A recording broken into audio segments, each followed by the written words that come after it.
नमस्कार, गौरी किचनमध्ये आपलं स्वागत। मी आज खुरासणीची चटणी बनवून दाखवणार आहे। त्यासाठी मी खुरासणी घेतलेली आहे, धुवून वाळवलेली आहे।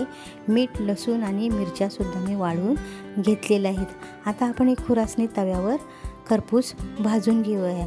ही चटणी आपण चपातीच्या बरोबर, भाकरीच्या बरोबर खाऊ शकतो। जेव्हा आपल्याला घरात भाजीच नाही त्यावेळेला आपण हिचा उपयोग करू शकतो।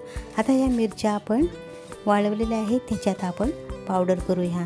हे बघा, अशा प्रकारे पावडर झाल्यानंतर आता याच्यामध्ये आपण थोडी खुरासणी टाकून आणि आपल्याला जेवढं तिखट पाहिजे तेवढी ही मिरचीची पावडर टाकून मिक्सरला आपण फिरून घेऊया।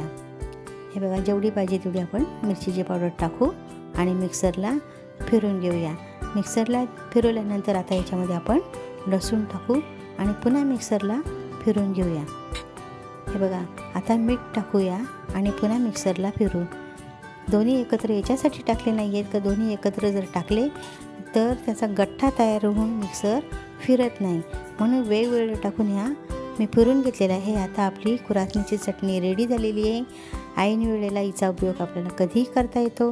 फोडणीची गवार करायची असली तरी हिचा उपयोग आपल्याला करता येतो।